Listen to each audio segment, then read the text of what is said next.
59º dia. Levítico 25. O Senhor Deus falou com Moisés no Monte Sinai e mandou que ele desse ao povo de Israel as seguintes leis.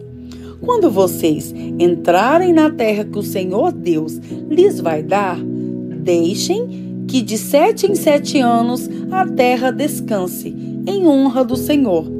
Durante 6 anos, semeiem os seus campos, podem as parreiras e colham as uvas. Mas o 7º ano será um ano de descanso sagrado para a terra, um descanso dedicado a Deus, o Senhor. Nesse ano, ninguém semeará o seu campo, nem podará as suas parreiras. Ninguém colherá o trigo que crescer por si mesmo, nem podará as parreiras, nem colherá as uvas. Será um ano de descanso completo para a terra. Os campos não serão semeados, mas mesmo assim produzirão o bastante para alimentar todos os israelitas, os seus escravos e as suas escravas, os seus empregados, os estrangeiros que vivem no meio do povo e também os animais domésticos e os animais selvagens. Tudo que a terra produzir servirá de alimento. Contém 7 semanas de anos, isto é, 7 anos vezes 7, o que dá um total de 49 anos. Então, no dia 10 do 7º mês, que é o dia do perdão, mandem um homem tocar trombeta por todo o país. Pois esse ano, que vem depois de cada 49 anos, é o ano sagrado da libertação, em que vocês anunciarão liberdade a todos os moradores do país. Nesse ano, todos os que tiverem sido vendidos como escravos voltarão livres para suas famílias, e todos os campos que tiverem sido vendidos voltarão a pertencer ao primeiro dono. Nesse ano, ninguém semeará os seus campos, nem colherá o trigo que crescer por si mesmo, nem podará as parreiras, nem colherá as uvas, pois o ano da libertação é sagrado para o povo, e nele todos se alimentarão somente daquilo que a terra produzir por si mesma. No ano da libertação, todas as terras que tiverem sido vendidas voltarão a pertencer ao primeiro dono. Na venda ou na compra de terras, não explorem os outros. O preço será calculado na base do ano da libertação, pois o que se vende não são, de fato, as terras, mas as colheitas que elas produzem. Portanto, o comprador descontará do preço o número de colheitas desde o último ano da libertação, e o vendedor calculará o preço na base dos anos da colheita que ainda faltam até o seguinte ano da libertação. Se ainda forem muitos anos, o preço subirá.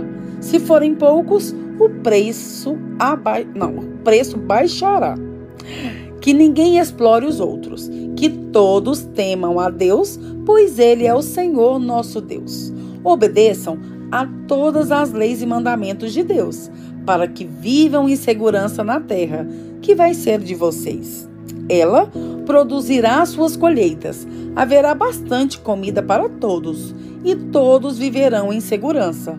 Mas alguém é capaz de perguntar como é que haverá comida durante o 7º ano, quando ninguém vai semear nem fazer a colheita? A resposta é que Deus abençoará a terra, e no 6º ano ela produzirá colheitas que serão suficientes para 3 anos. Quando vocês semearem os seus campos no 8º ano, estarão comendo daquilo que colheram no 6º ano, e haverá bastante para comerem até a colheita do 9º ano. A terra é de Deus, portanto, ela não será para sempre daquele que a comprar.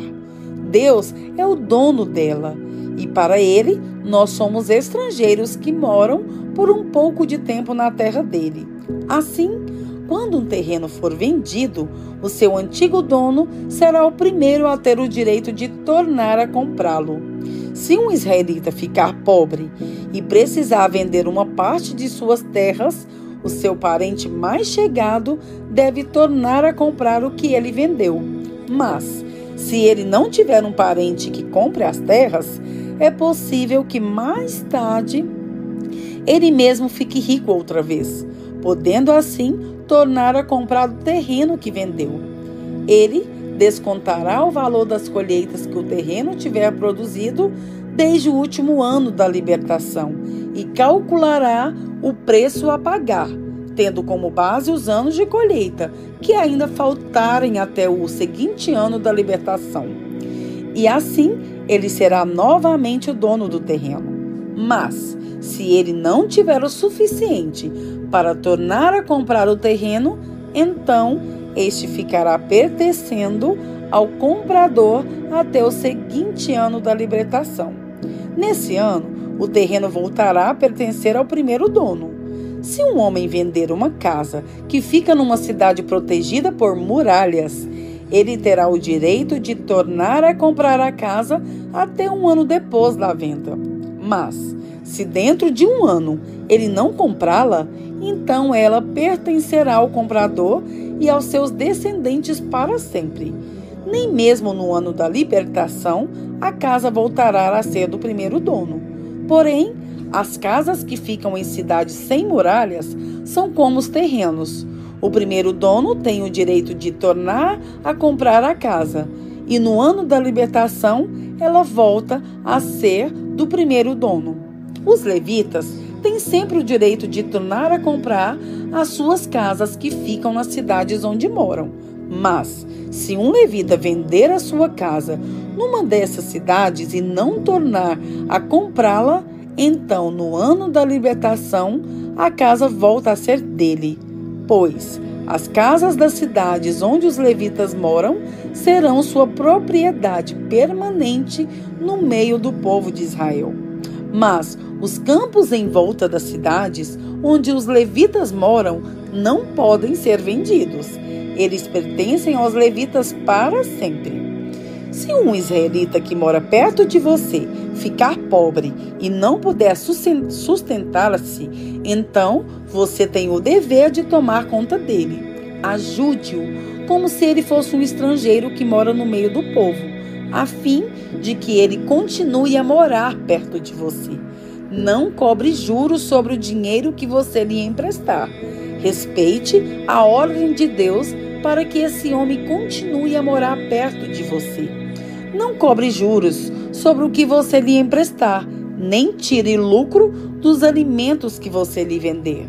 É isso o que o Senhor nosso Deus nos manda fazer. Foi Ele quem nos tirou do Egito para nos dar a terra de Canaã e para ser o nosso Deus. Se um israelita que mora perto de você ficar tão pobre que chegue a ponto de ter que se vender a você para ser seu escravo, não o faça trabalhar como escravo. Trate-o como se ele fosse um empregado ou um estrangeiro que mora com você. Ele trabalhará para você até o ano da libertação. E nesse ano, ele e os seus filhos irão embora e voltarão para a sua própria família e para as terras dos seus antepassados. Os israelitas são escravos do Senhor Deus, que os tirou do Egito. Eles não deverão ser vendidos como escravos.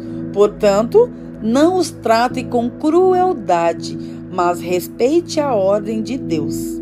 Se precisarem de escravos ou escravas, vocês poderão comprá-los dos povos vizinhos do seu país. Também poderão comprar os filhos dos estrangeiros que moram no meio de vocês. Essas crianças que nasceram na terra de Israel poderão ser compradas como escravos, e os seus donos poderão deixá-los como herança aos filhos, a quem esses escravos deverão servir a vida inteira. Mas um israelita não pode ter outro israelita como escravo, nem pode tratá-lo com crueldade.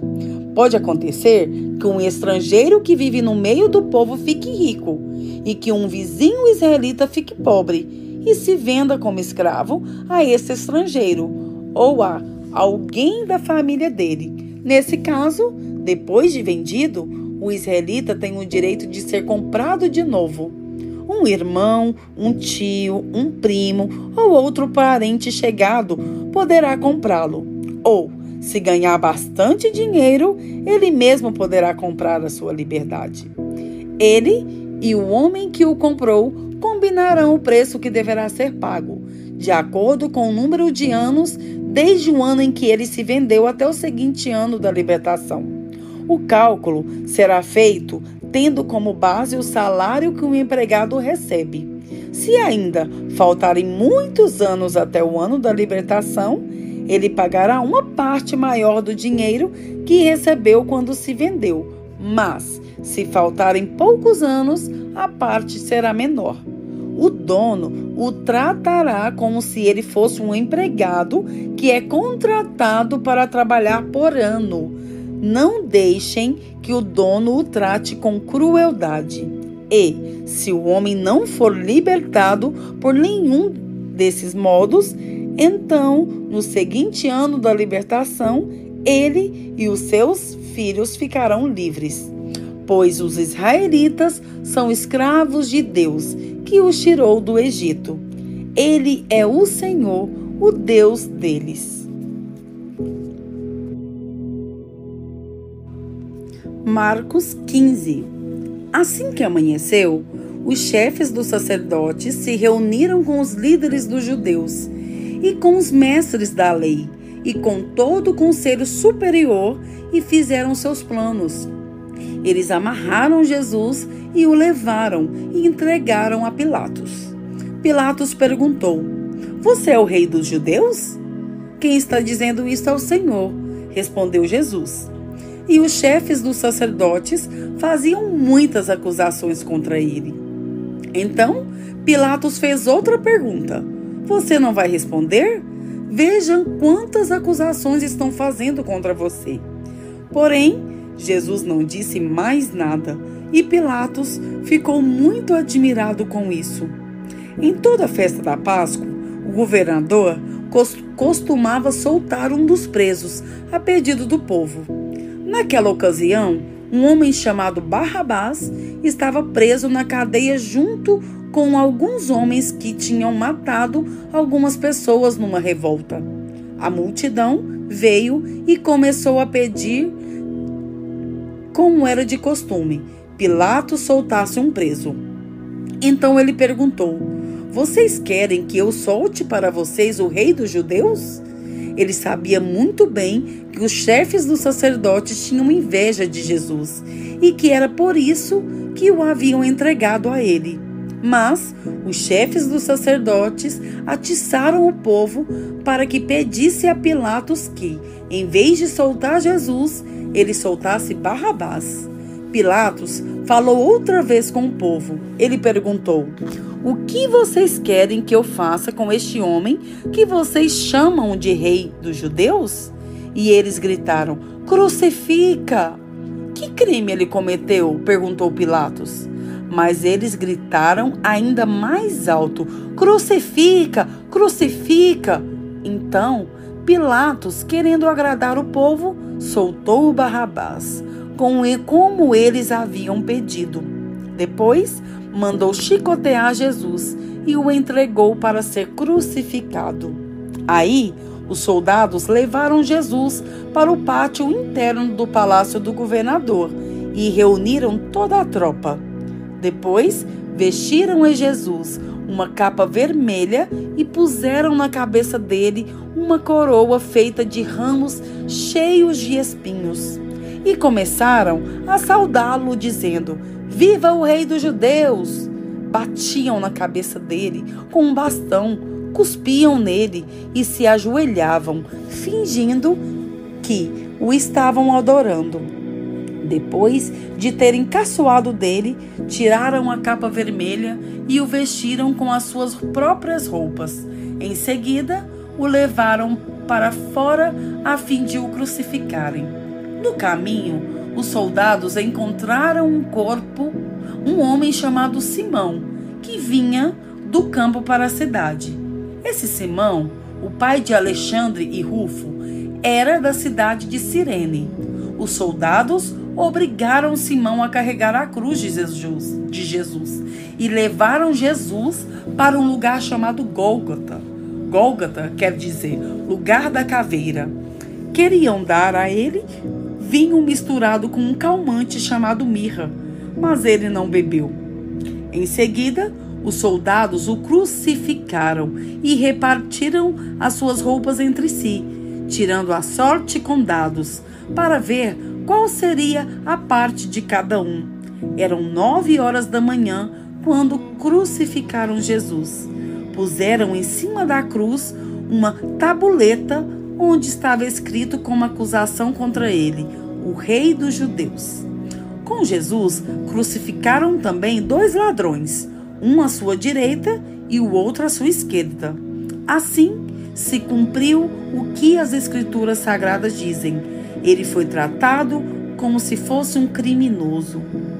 O que passavam por ali caçoavam dele, balançavam a cabeça e o insultavam assim: ei, você que disse que era capaz de destruir o templo e tornar a construir em 3 dias? Pois desça da cruz e salve-se a si mesmo. Os chefes dos sacerdotes e os mestres da lei também caçoavam dele, dizendo: ele salvou os outros, mas não pode salvar a si mesmo. Vamos ver o Messias, o Rei de Israel, descer agora da cruz, e então creremos nele. E os ladrões que foram crucificados com Jesus também o insultavam. Ao meio-dia começou a escurecer e toda a terra ficou 3 horas na escuridão. Às 3 horas da tarde, Jesus gritou bem alto: Eloi, Eloi, lema sabachthani. Essas palavras querem dizer: meu Deus, por que me abandonaste? Algumas pessoas que estavam ali ouviram isso e disseram: escutem, ele está chamando Elias. Alguém correu e molhou uma esponja em vinho comum, pôs na ponta de um bastão, deu para Jesus beber e disse: esperem, vamos ver se Elias vem tirá-lo da cruz. Aí Jesus deu um grito forte e morreu. Então a cortina do templo se rasgou em 2 pedaços, de cima até embaixo. O oficial do exército romano, que estava em frente da cruz, vendo Jesus morrer daquele modo, disse: de fato, este homem era filho de Deus. Algumas mulheres também estavam ali, olhando de longe. Entre elas estavam Maria Madalena, Salomé e Maria, que era mãe de José e de Tiago, o mais moço. Essas mulheres tinham acompanhado e ajudado Jesus quando ele estava na Galileia.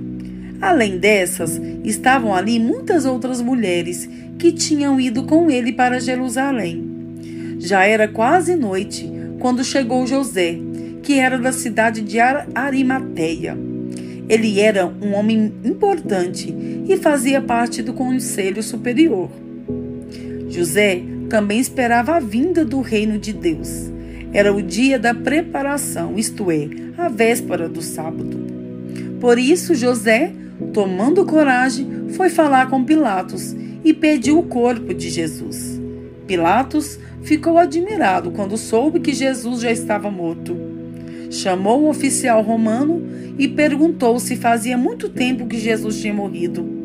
Depois de receber a informação do oficial, Pilatos entregou a José o corpo de Jesus.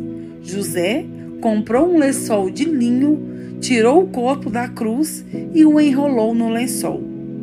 Em seguida, pôs o corpo num túmulo cavado na rocha e rolou uma grande pedra para fechar a entrada do túmulo.